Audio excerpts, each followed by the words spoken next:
What's the request election date, time, and address? What's the request election date, time, and address? Again, that will be on your first notice, but the petitioner needs to put this out.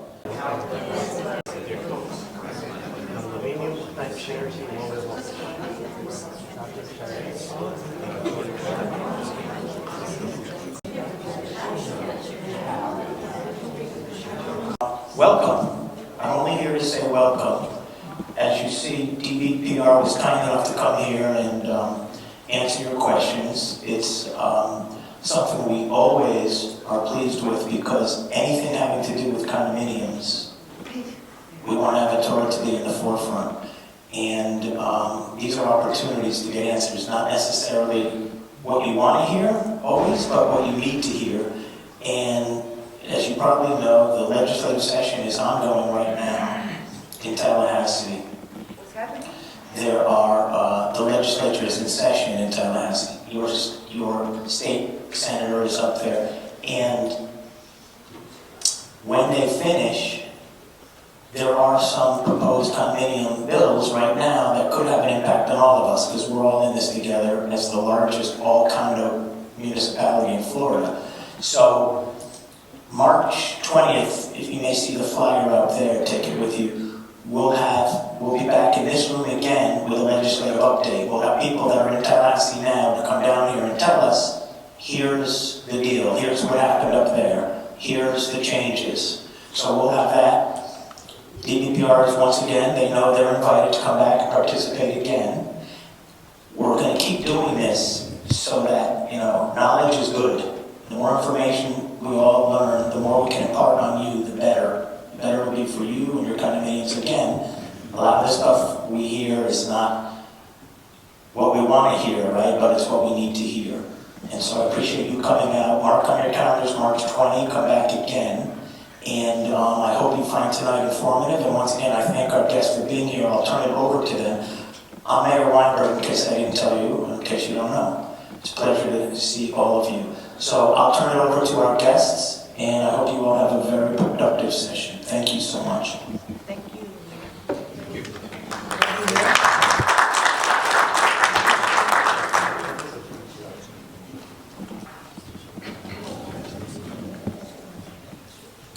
All right, can you hear me? Yeah. Okay, good evening, everyone. How are we? Fine, thank you. All right, so my name is Leslie Downer. I am the educational supervisor for the South Florida region, Fort Lauderdale and Doral. And tonight we have condominium unit owners, rights, and responsibilities. So this is a presentation. It's a very short presentation, but not only do we have a presentation, we have other members of DBPR that will be speaking and giving you all some information as well.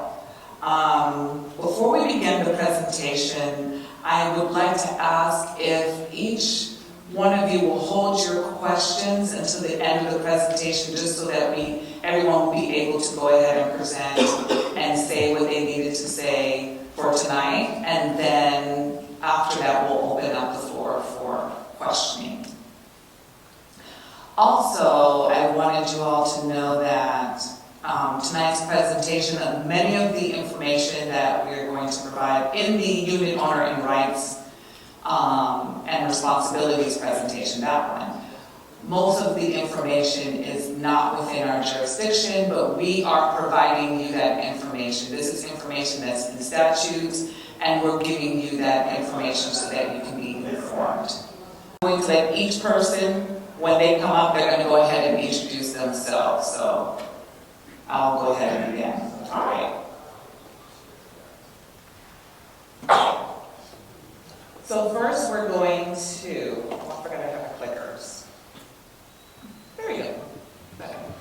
So first we're going to go over our jurisdiction, and I'll have Roxanne come up and introduce herself and speak about the division's jurisdiction at this time.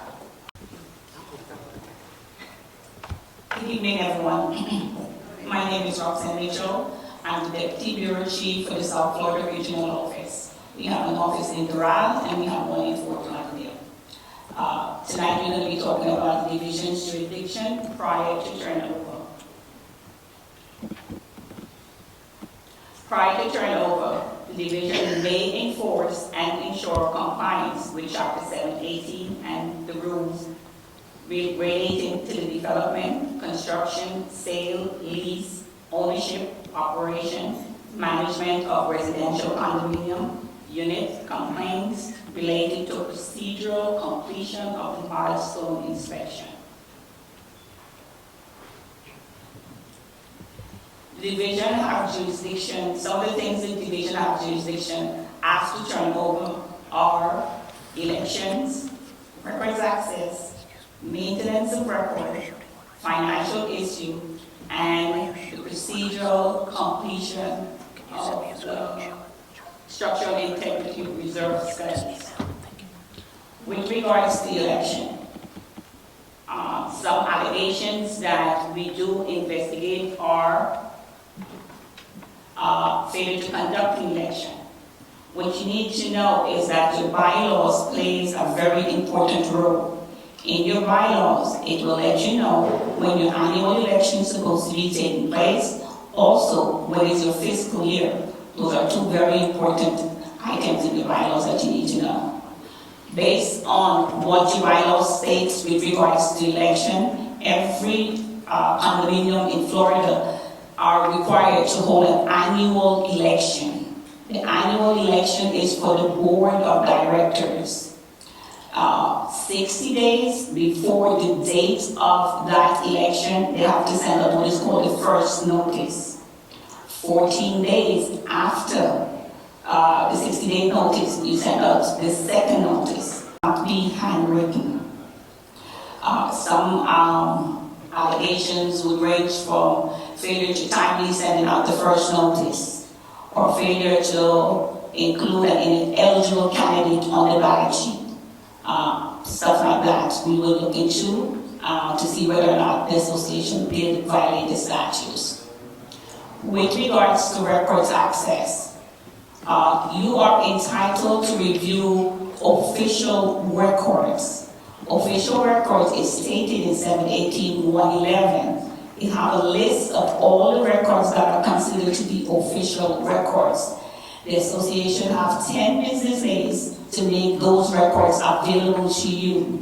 If they do not make it available to you in 10 business days, then you have the right to file a complaint stating that they deny you access. In order for you to file a complaint, you have to make sure that you have what is called a written request. It could be by email, which we don't recommend because most of the time the association states that they did not receive the email.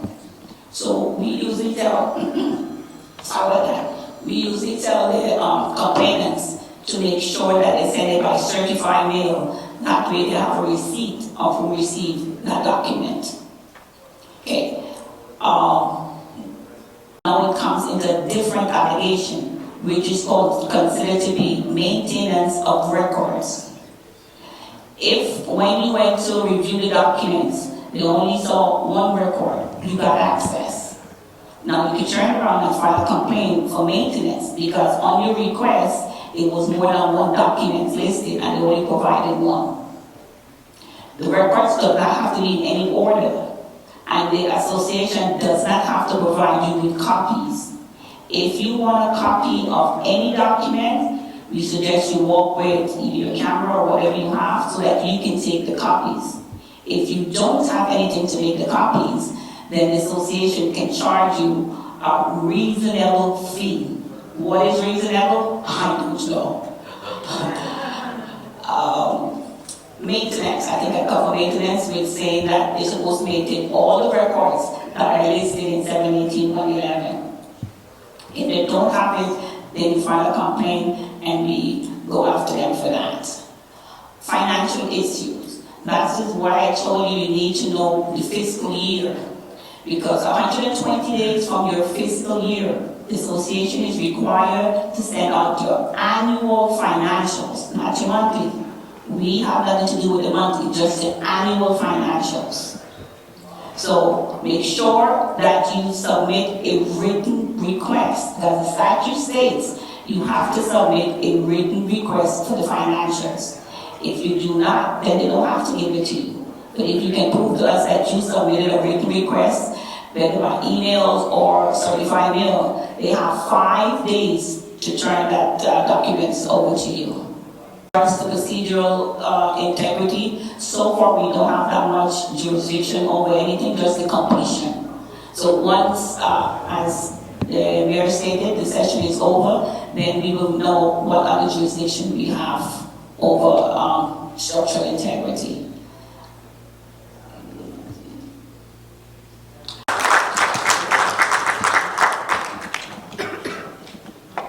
Oh, sorry, one thing.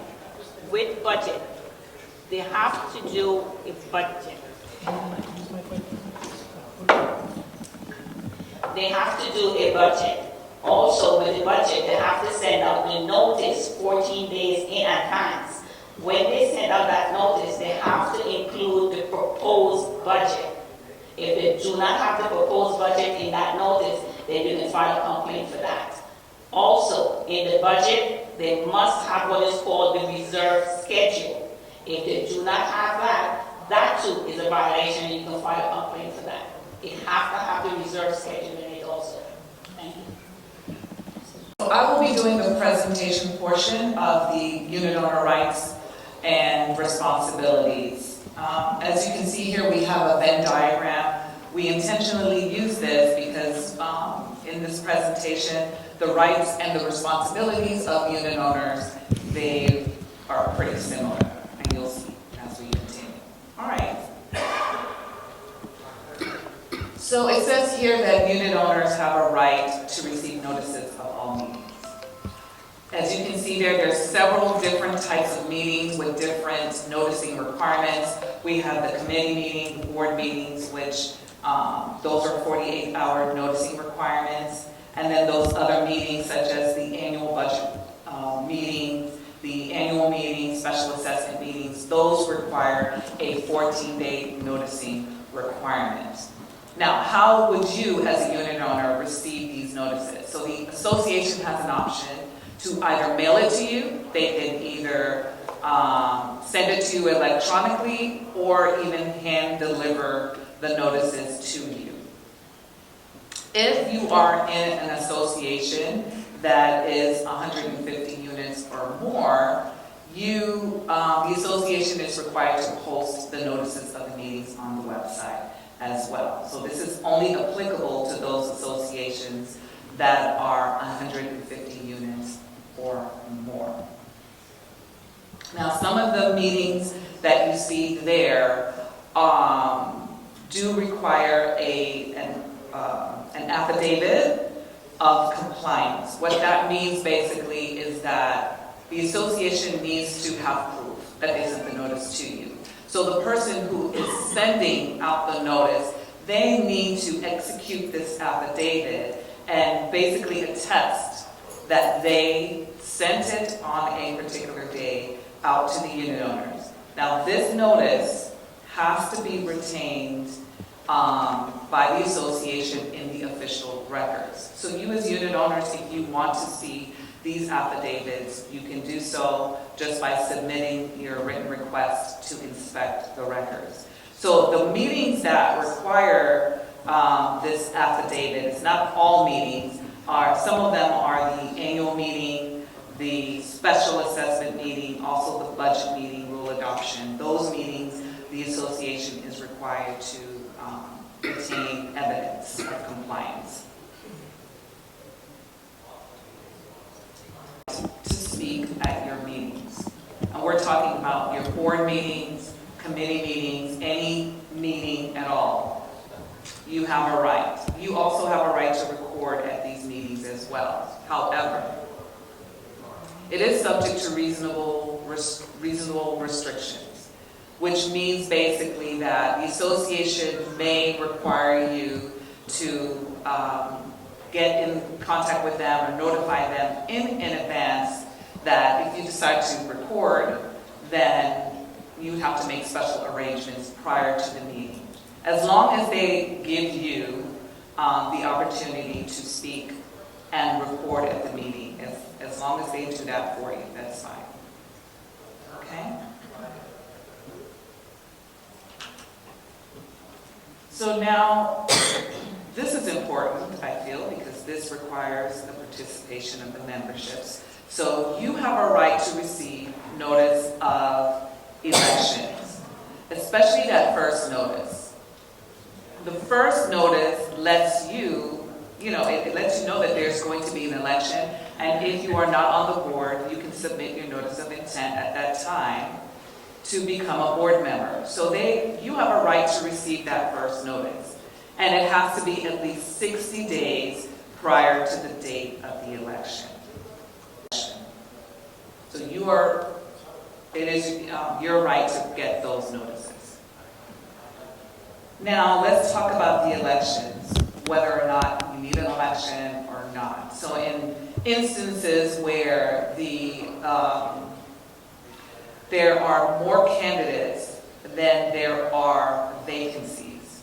So, for example, if there are 5 seats and maybe 8 people submitted their notice of intent to be a candidate, then an election needs to happen. It needs to take place. However, on the other hand, if there are less or equal candidates than there are vacancies, you do not need an election. So if there are 5 seats and only 3 of you submitted your notice of intent to be a candidate, then those 3 individuals that submitted their notice of intent will automatically become the new board at the adjournment of the annual meeting. Okay? This is voting. You also have a right to vote. And this is not the election that I'm talking about. These are at meetings. So during those meetings where you have the right to vote, general and limited proxies, they may be used. And the reason why these are used is to establish a quorum. So remember, we're not talking about an election, where an election only requires 20% of the membership. These are other board and unit owner meetings. Now, with regards to limited proxies, it must be used for votes taken to waive or reduce the reserves. Also to provide a lower level of financial reporting, to amend the declaration. This is your governing documents, the declaration, your article of corporation, your bylaws as well. And it says here, any other matter within Chapter 718 that requires or permits a vote of the unit owners. So these are when you would use limited proxies on those instances. Roxanne mentioned earlier, you have a right to access records. So unit owners, upon written request, you or your authorized representative may submit your written request to inspect the records, and the association has 10 working days to provide you access to those records. And it could be at all reasonable times. The next thing that it states here are tenants. So tenants also have rights, but limited rights. Tenants can review the bylaws, the declaration, the rules, and now they can inspect the inspection reports. Now, does the division have jurisdiction over what tenants inspect? We do not all the time. It's a case by case. Next thing, unit owners or your authorized representative, you have a right to make or obtain electronic copies of the official records. Like Roxanne said, you can go into your inspection with your portable device. If you use your portable device to make copies, the association should not be charging you for those copies. And if they do, you can submit a complaint with the division.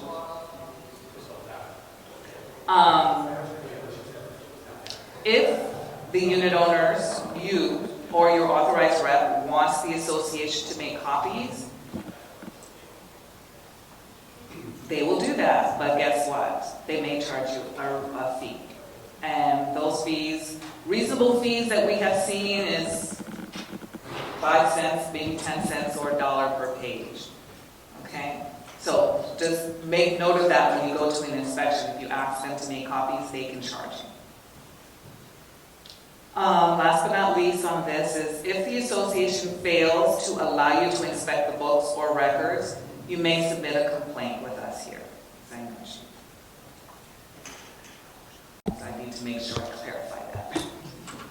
Okay. All right, so now we have the milestone inspections. So a milestone inspection is required for any condominium that is 3 or more stories in height. And that must be repeated every 10 years. So what are your rights with regards to that? So you have a right to be notified that a milestone inspection is required and the date the inspection is to be completed. Now, when the association is notified that they have to have a milestone inspection, they have to notify the unit owners, you all, that within 14 days, that they have to have this milestone inspection. And also, this notice can be posted on the website, and it can even be sent to you electronically if you have consented to do so. Also, this milestone inspection is going to become part of the official records of the association, and you can also request a copy of that. Access to review it, and you can make your own copy with your portable device. Okay. This report must be available to you all for 15 years. Okay.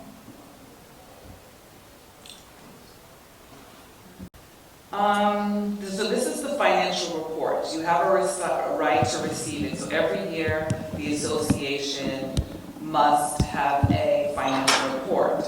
But you have the right to receive a copy of it, of the report, or a notice that is available. And this must be no later than 120 days after the end of the fiscal year, or it is other date as provided in your bylaws. So your governing documents is very important because it gives a lot of information. It lets you know when those financial reports are due, and it will let you know if it's another date other than 120 days after the end of the fiscal year. Now, if your governing documents is silent and it doesn't state, you would follow the statutes guideline, which is no later than 120 days after the end of the fiscal year. Also, if you submit your written request to view the most recent financial report, I have to emphasize most recent because there's a difference. The most recent one, we're in 2024, so your most recent financial report would be the 2023. If you submit your notice, your written request to get a copy of that, the association has 5 business days to get that to you and without charge. Okay? So now let's go into the budget. When the association sends out a notice to you, with that notice, they are required to provide you a copy of the budget. So you have a right to receive a copy of that budget prior to the meeting. So that's what that basically says here. You have a right to receive a copy of that annual budget, and that is usually sent to you all with the notice of a budget meeting.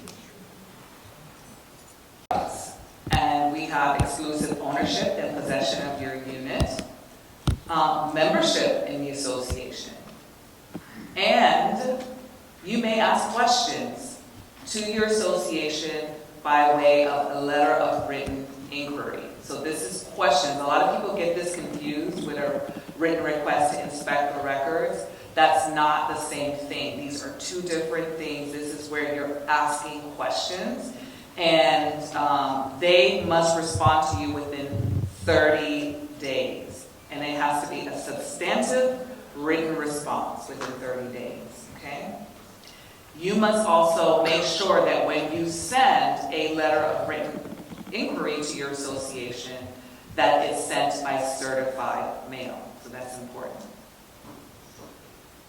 If it's not sent by certified mail, they do not have to respond to you.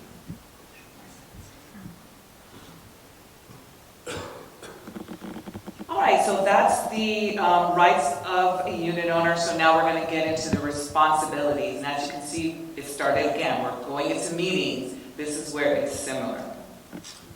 You have a right, a responsibility to attend and also to participate in unit owner meetings. It's very important that you attend and participate and vote on issues where you are needed.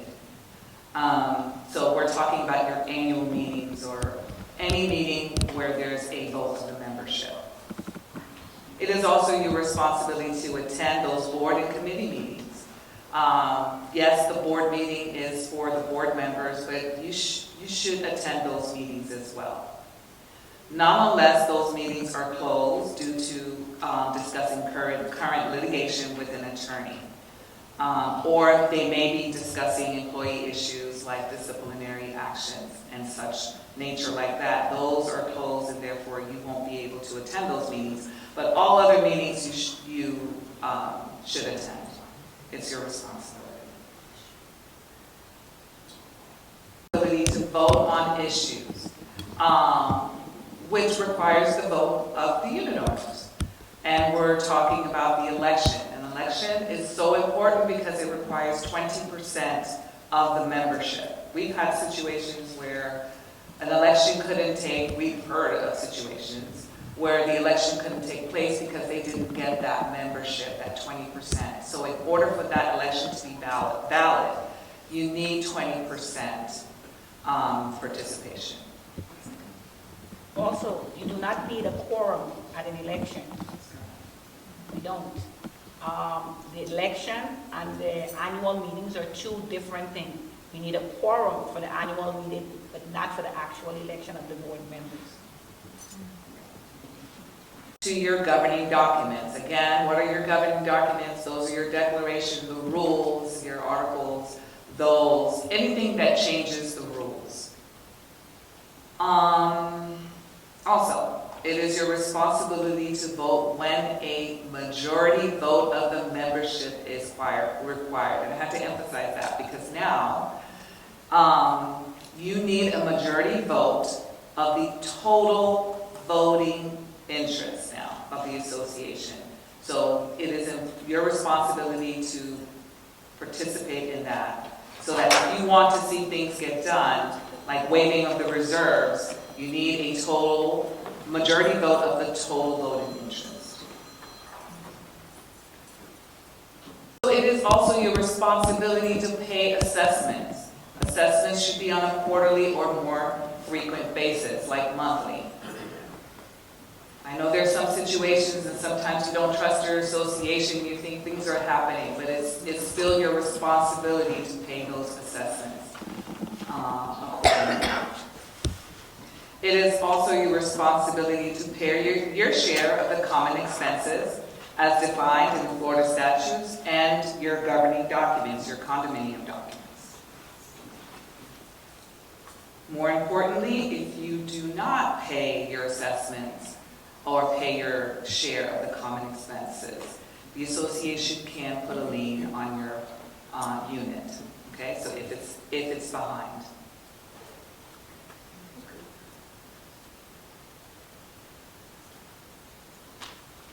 So other responsibilities. You should provide access to the association, to your units. And I know, a lot of people do not like people coming into their units, but the statute states that you should provide access to the unit during reasonable hours, and their purpose is to maintain the unit, maybe to repair or replace something, to prevent damage to the common elements or other units. So it is your responsibility to let them into your unit. Okay? Also, you should not make any alterations to your unit that would adversely affect the safety and soundness of the common elements. So especially when you're doing these big projects in your home that can cause damage, it is your responsibility to make sure those things don't affect others around, other units, or the common elements. It is your responsibility to serve on the board of directors as needed. That is so important. There are a lot of associations out here that do not have board member participation. They can't get people to become part of the board. But if you see that your association is falling apart and things aren't getting done, serve on the board. Help out as needed. I know it's a hard thing because it's like managing a business, but this is where you live. Again, yes, say yes if you are recommended or asked to become a board member through appointment process. So sometimes certain board members will leave and that leaves a vacancy. So if a board member comes to you and asks you, would you like to step in since someone has left the board, say yes. And of course, participate in the election process. Go ahead and submit your notice of intent to be a candidate during the allotted time. That first notice of election should let you know when to submit that notice, and go ahead and submit that notice. Okay, and finally, comply with the provisions of Chapter 718. It is your responsibility to comply with that, not only with Chapter 718, but also with your governing documents, and it shows there what they are. So you see, as we are going through this presentation, you see that your governing documents is very important. And it's very important that you know them. Read it. You all was given your governing documents when you first moved into your units. And if you have not read it yet, I challenge you to go ahead and do so. Inform yourself, know what's going on with the statutes, and so that you can assist in any way for your association. So that is it for me on the presentation portion of the unit owner rights and responsibilities. So at this time, I'm going to ask Anil to go ahead and come up, and he will be talking about the Office of the Condominiums Ombudsman. I think she finished it. We should call her up. Okay. Leslie, please come forward. Me? Okay, folks, how are you doing tonight? Good, how about you? I am super duper. Awesome. My name is Anil Maharaj. I am from the Ombudsman's office. I'm the supervisor in the Ombudsman office. We are located in Fort Lauderdale, the Fort Lauderdale office. At present, we do not have an ombudsman. So, unfortunately, we cannot give you legal advice. Only the ombudsman can. He or she will be an attorney. Okay? But please, call us. You do. I've heard from a lot of you already in this room. I know you called me. I've spoken to you already. All right, where's my slide again? Are you changing? Okay. So, what I'm going to discuss with you tonight is how do you submit a petition for an election monitor from Europe. So, there are forms out there that is outdated, and some of you are still using these forms, and so you are giving me some extra work to do because I have to call you and make you do the correct forms. So I'm going to tell you how to get to our website to get these forms. It is the most updated form, and please go to our website and get these forms. That's the wrong side. Anyway, myfederlicense.com is the website. That's the one you have? Yeah. Okay? That is the homepage of the DBPR, myfederlicense.com. Okay? On the top right corner, there's some gray lettering. If you click on licensing and regulations, right in the top right corner, you will get to the second page where it displays the amount of divisions under the DBPR. Okay? The DBPR is like the big salmon tree. The divisions are all the branches on that tree. Okay? We are just one division under the DBPR. When company L comes, you'll find that information there also. You're going to choose condominium, timeshares, and mobile home. You're going to select that. When you select that, you'll get to the home page of the condominium, timeshares, and mobile.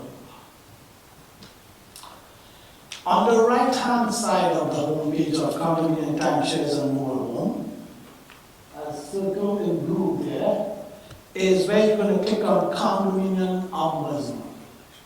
If you click on the plus sign by forms, you'll find a petition to file for an election monitor. So that's how I would like you all to use that form. That's the most updated form. Now, why? Why am I being stubborn?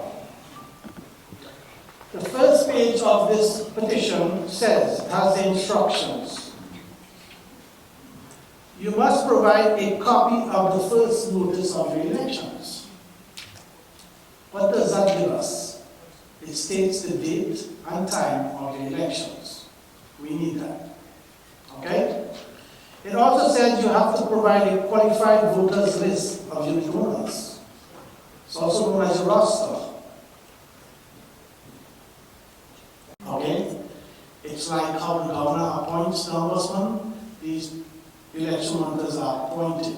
They are not paid by the state of Florida.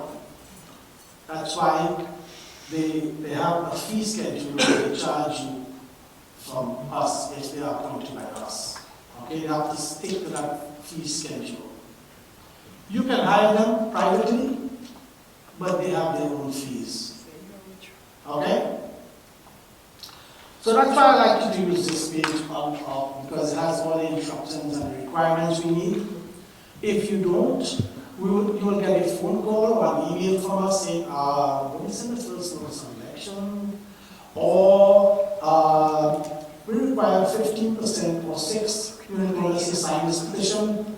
You short of unit owners' signatures on this petition, we need some more. Or I can't make it out. Now, let's get to that. You know, page 2, we require the name of the condominium, the number of total units you have. Do you know where you will get that, by the way? I'll tell you where to get that information. It's on the DBPR website, the licensing portal. If you put your condominium name in, it tells you how much units you register with the state of Florida. First, we request election date, time, and address. Again, that will be on your first notice, but the petitioner needs to put this out.